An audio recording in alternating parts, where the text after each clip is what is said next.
Bonjour à tous, contente de vous voir tous réunis ici dans un contexte renouvelé.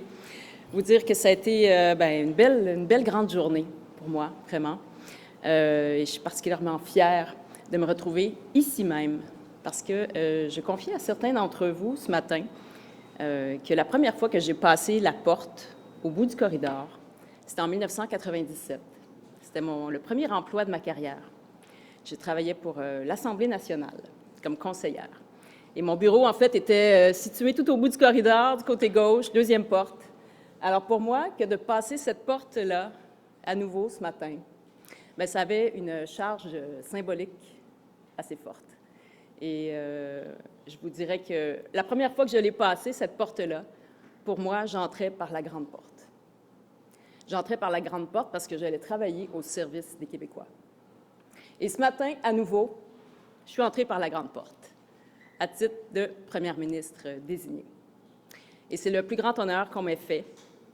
Et je vous dirais que j'entame ce mandat avec beaucoup d'humilité, vraiment, puis avec un profond sens des responsabilités. C'est ce qui m'a toujours habité et c'est ce qui va continuer à m'habiter. Je mesure pleinement l'ampleur du défi, vraiment, parce que ça ne va pas être un défi facile à relever, mais sachez qu'il y a des gens, plein de gens, de talents, des bonnes têtes, des gens qui veulent s'investir sans relâche, qui sont là, autour de moi, avec moi, pour faire en sorte de relever ce défi-là.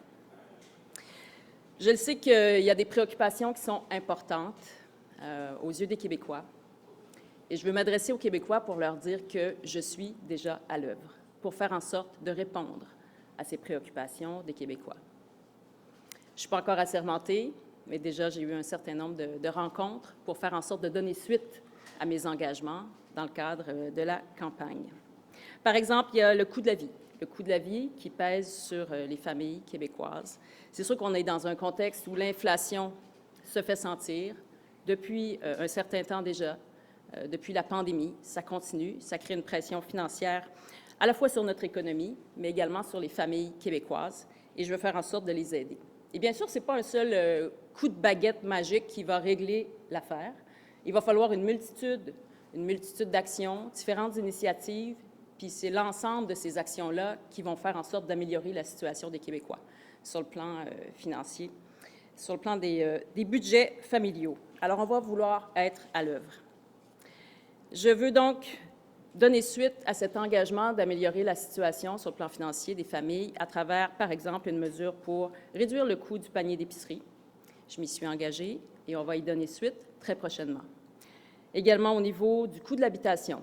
Et là-dessus, vous savez très bien que je veux aider la jeune génération à devenir propriétaire. Donc, il y aura une annonce au cours des prochains jours en lien avec le remboursement de la taxe de bienvenue, ou si on veut de manière plus formelle, les droits de mutation. Et puis également, je vais m'engager à donner suite à ce que j'ai dit aux agriculteurs, à savoir qu'il y aurait la taxe carbone qui sera remboursée pour les agriculteurs. Alors ça, c'est 3 engagements importants en lien avec la pression que subissent les Québécois sur le plan financier. Ensuite, on va travailler à protéger notre économie puis notre identité. Alors, pour ce qui est de protéger l'économie, un de mes grands axes d'action, ce sera de faire en sorte que les appels d'offres gouvernementaux vont être davantage orientés vers les entreprises québécoises, particulièrement les PME. C'est vraiment tel que je veux rejoindre, et partout au Québec. Et une des façons de faire, ce sera peut-être de réduire la taille des appels d'offres, question d'avoir des appels d'offres qui soient davantage accessibles à des petites puis à des moyennes entreprises, et également faire en sorte qu'on rehausse l'objectif qu'on s'est donné comme gouvernement pour l'octroi de contrats d'appel d'offres vers des PME. Actuellement, c'est moins de la moitié des contrats d'approvisionnement qui sont donnés à des PME. On va rehausser ça à jusqu'à 60 % dans un prochain mandat. Mais on va agir dès maintenant. Également, protéger notre identité. Vous l'avez entendu hier, j'ai indiqué que j'allais mettre en place la Charte de la langue française également pour la formation aux adultes, tout comme la formation professionnelle. Donc, ce sont 10 000 personnes de plus qu'on pourra franciser grâce à ces mesures-là. Je vais également agir sur la confiance des Québécois envers le gouvernement. Ça également, c'est une priorité. Je le sais qu'il faut la regagner, cette confiance-là. Elle pourra être regagnée via des actions. Parce que ça ne se décrète pas, la confiance, ça se gagne. Et ça se gagne avec des mesures concrètes Je voudrais notamment améliorer l'efficacité de l'État et faire en sorte que ce soit... Ah, faire en sorte. Là, j'ai une petite pensée pour Jean-René Dufort. Pour nous assurer que ces changements-là soient perceptibles par les Québécois de manière assez rapide. Et ça va passer notamment par, comme certaines mesures j'ai mentionnées durant la course, faire en sorte qu'il y ait davantage de télémédecine, téléconsultation, également des salles d'attente virtuelles. Ça, ce sont des exemples de mesures qu'on va mettre de l'avant et pour lesquelles on va vous revenir avec des annonces. Et j'ai fait ma première rencontre également avec le secrétaire général, M. David Bahan, qui restera le secrétaire général. Vraiment, on a quelqu'un là d'exception qui connaît super bien les rouages du gouvernement, puis également tout le volet économique. Alors, ça va être une personne qui va rester en place. J'ai rencontré également les équipes qui vont travailler avec moi au cabinet de la première ministre. Donc, magnifique équipe, des gens qui étaient déjà à l'œuvre et qui vont pouvoir mettre à profit des Québécois leurs différents talents. Et j'ai eu différentes rencontres également avec des dirigeants politiques. Donc, j'ai discuté notamment avec M. Carney, avec Mme Susan Holt du Nouveau-Brunswick, avec Mme Danielle Smith de l'Alberta et également avec M. Charles Millard du Parti libéral. Alors, plusieurs rencontres ont été faites avec M. Wakeham également de Terre-Neuve, Labrador. Donc, des rencontres, je vous dirais, de courtoisie. Il n'y a pas été question de grandes négociations, bien sûr, mais ça viendra. Ça viendra. Alors, voilà, je voulais vous faire part de ça, de cette première journée, et j'ai bien hâte d'entamer la suite parce qu'elle va être au bénéfice des Québécois. Et c'est ça pourquoi je suis ici. Merci. Disponible pour vos questions. Oui, donc une question, une sous-question par journaliste. Commençons ici par M. Laforêt. Madame la Première ministre, comment on doit interpréter le fait que Bernard Drainville ait mis près de 24 heures pour vous supporter? En fait, on a eu des échanges, moi et lui, et ce matin, déjà, il s'est montré en soutien à ma prise de position, à ma prise de poste, plutôt. Et pour moi, il n'y a pas d'enjeu là. On s'est échangé ce matin, et puis on va se revoir, on va se parler en fin de journée aujourd'hui. On va travailler tous les deux à l'unité du parti. C'est vraiment crucial, c'est essentiel, et on partage vraiment cet objectif-là. Qu'est-ce qu'on doit penser de la Constitution? Vous avez déjà exprimé des réserves. Est-ce qu'elles sont maintenues? Est-ce que cette Constitution-là est, avec vous, décédée? C'est un texte législatif important, fondateur. Et c'est un texte qui mérite d'aller de l'avant. Donc, je veux que les travaux se poursuivent. Et je vais laisser la commission siéger donc, pour la suite. Il y a eu un certain nombre d'aménagements, je pense à l'article 29, qui ont été apportés par le ministre. Et je pense que c'était sain d'aller de l'avant avec ces modifications. Maintenant, j'invite les parlementaires à poursuivre leurs travaux en espérant que ceux-ci vont être conclus d'ici la fin de la session. Baillon. Pour moi, c'est un texte qui doit faire l'objet d'un certain soutien. Alors, pour moi, le bâillon n'est pas une mesure que je considère en lien avec la Constitution. Merci. Monsieur Lacroix. Bonjour. Bonjour. Moi, je prends des notes frénétiquement, c'est incroyable. Je sais que vous n'allez pas me dévoiler aujourd'hui, bien que j'aimerais ça, la composition de votre Conseil des ministres, mais il y a quand même un travail délicat à faire dans ce Conseil-là. Il y a des gens qui vous ont appuyé, des gens qui ont appuyé Bernard Drainville, qui était également dans le Conseil des ministres. Comment vous allez faire pour départager ce qu'il y a déjà au sein du Conseil, des gens qui ont des postes en ce moment dans des ministères et qui ont un rôle important, puis des gens qui ont appuyé également Bernard Drainville. Comment vous allez faire pour départager tout ça et arriver avec un Conseil des ministres qui va être satisfaisant et en même temps marquer un changement sur ce que vous voulez faire? Bienvenue dans mon monde. Non, ça va être un exercice d'équilibriste, ça c'est sûr.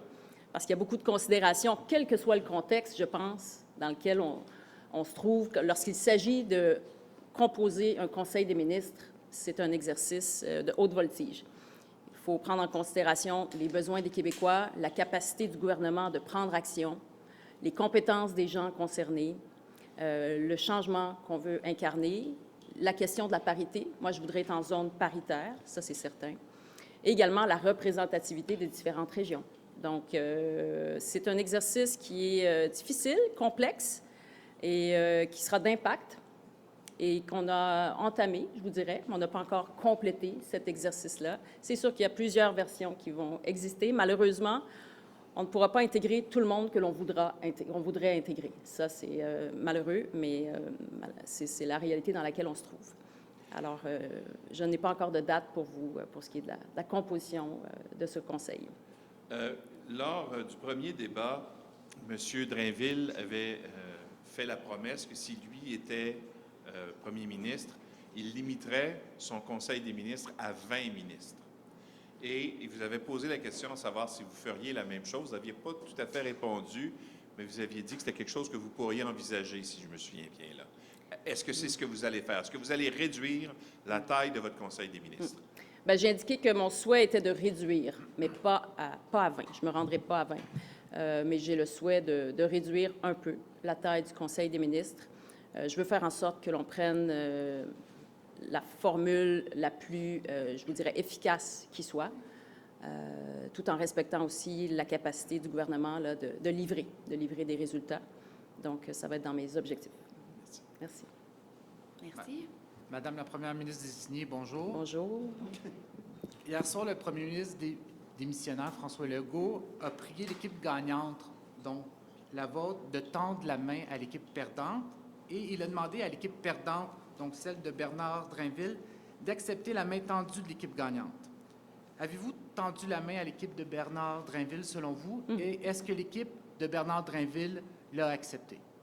Oui, tout à fait. J'ai entamé, en fait, établi un dialogue, moi et mon équipe, avec des gens de l'équipe de Bernard Drainville. Moi-même, j'avais rencontré Bernard aussi, un certain nombre de ministres et collègues qui étaient dans l'autre équipe. Donc, on va faire ça cette semaine et puis travailler ensemble à cette réunification. Puis je vous dirais que ce n'est pas que la responsabilité des ministres, mais également celle des députés, celle des militants. Je pense que tout le monde peut œuvrer à cette réunification, à cette unité du parti, chacun à sa façon. Alors, c'est ce que j'ai d'ailleurs indiqué hier aux gens lors de notre congrès, et c'est le souhait que j'ai encore aujourd'hui. Comment allez-vous vous y prendre? Parce que vous le dites, là, vous avez un exercice d'équilibriste présentement. Vous voulez réduire la taille du Conseil des ministres, donc créer du mécontentement, des déceptions, pour pas que ce mécontentement-là, ces déceptions-là se transforment en frustration, puis en clivage au sein de votre famille politique. Comment vous allez gérer les déceptions au cours des prochaines journées, des prochaines semaines? Bien, je pense que c'est sûr qu'il faut que les gens fassent preuve d'empathie par rapport à l'exercice que ça représente. Je pense que tous les premiers ministres, premières ministres ont eu certainement le souhait de vouloir plaire à tous, tout un chacun, puis attirer bénéfice de chacune de ces personnes-là. Maintenant, il y a des limites, c'est sûr. C'est comme gérer un budget. On fait face à des contraintes. Mais mon souhait, c'est aussi, au-delà du Conseil des ministres, de donner un certain nombre de mandats à des députés, de telle sorte qu'ils puissent avoir une contribution plus claire sur un certain nombre d'enjeux. Merci. Merci. Monsieur Robitaille. Hier, j'ai été étonné de vous entendre parler de chicane constitutionnelle. Justin Trudeau s'exprimait ainsi, Philippe Couillard. Pour vous, par exemple, invoquer la clause, la disposition de dérogation, est-ce que c'est provoquer une chicane constitutionnelle? Non. En le sens que ce à quoi je référais essentiellement, c'était la démarche souverainiste, démarche référendaire, qui est proposée par le Parti québécois. Mais ce n'est pas constitutionnel, ça. Bien, ça a un impact sur la Constitution, ultimement, une démarche référendaire. Si le Québec se séparait, je pense que ça affecterait la Constitution du Canada. Mon autre question, c'est nos routes sont en déroute plus que jamais. On a fait plusieurs dossiers là-dessus au journal.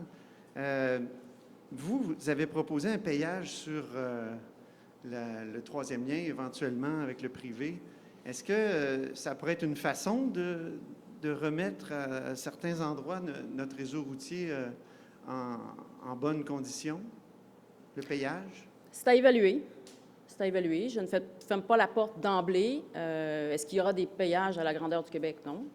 Mais c'est une formule peut-être qu'il faudra considérer. Je vais voir les propositions qui émanent du ministère concerné, voir aussi au niveau du budget ce qui est possible d'allouer à la réfection de nos routes, parce qu'effectivement, nos routes sont dans un triste état à bien des endroits, et il va falloir s'en occuper davantage.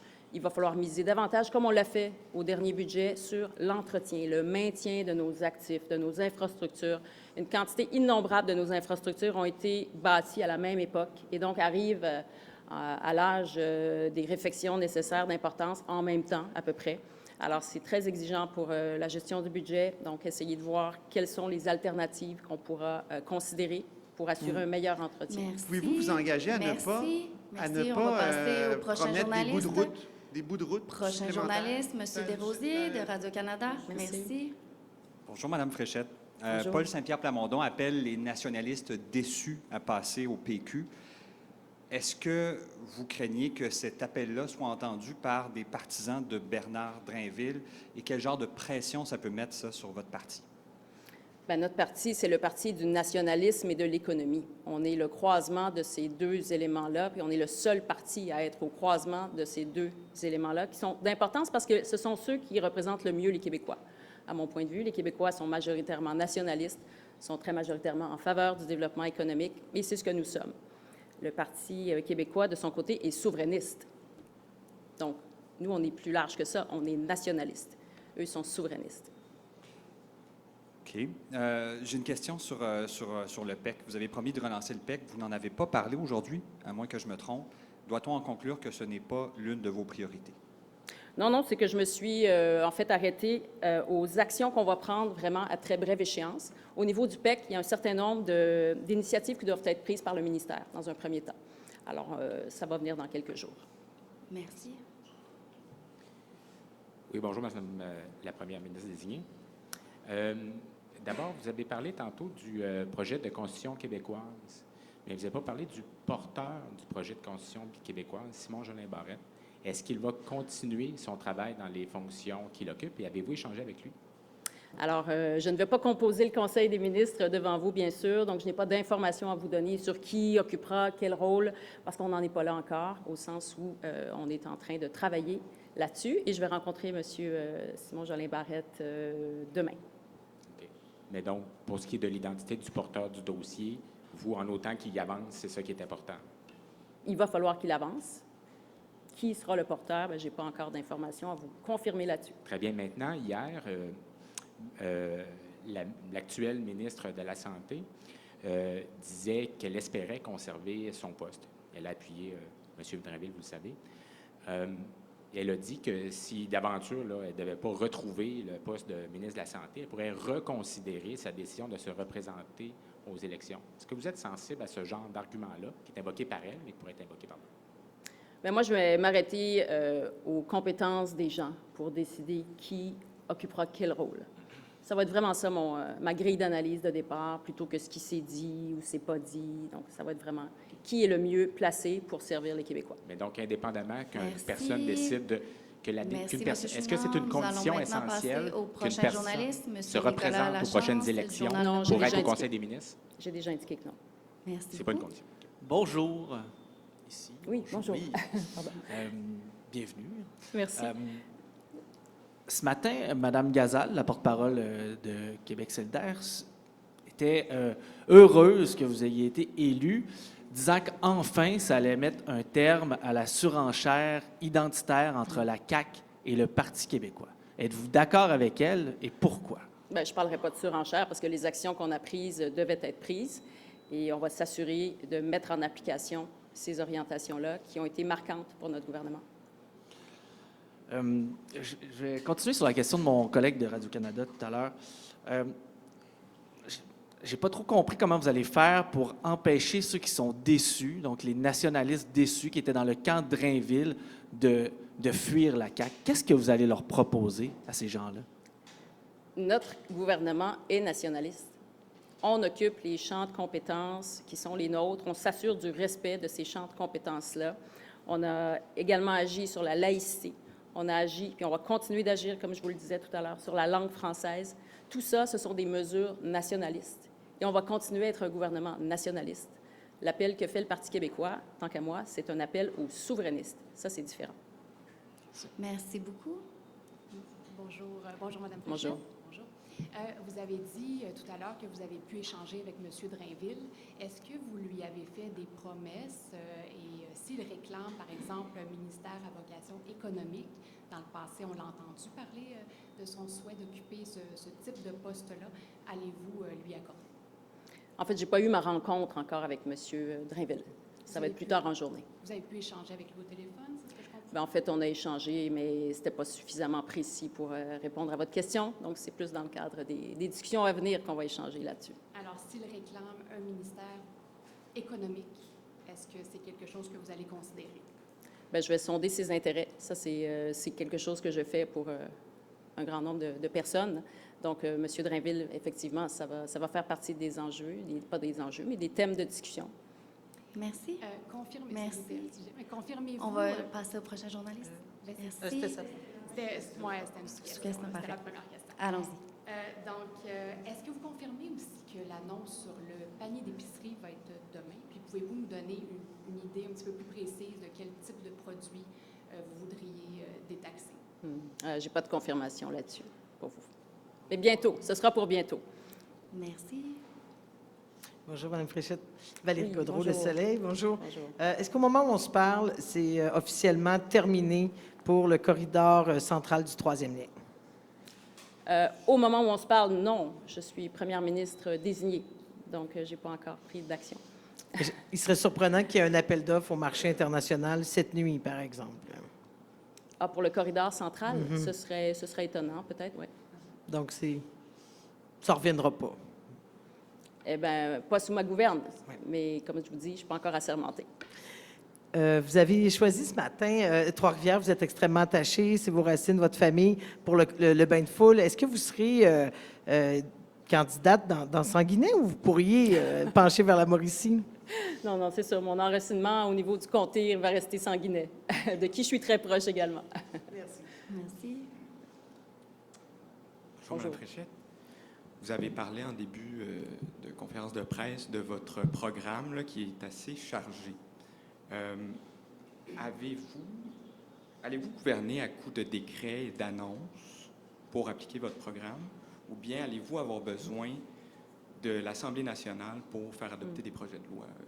Bien, ça va être un mélange des deux. Il y a un certain nombre de mesures pour lesquelles il pourrait y avoir des projets de loi, et puis d'autres qui passeront par des décrets. Donc, ça va être un mélange. Principalement par décret? Ah, je n'ai pas de proportion à vous donner, là, malheureusement. Okay. Vous avez dit que vous vous êtes entretenu plutôt aujourd'hui avec le premier ministre du Canada, Mark Carney.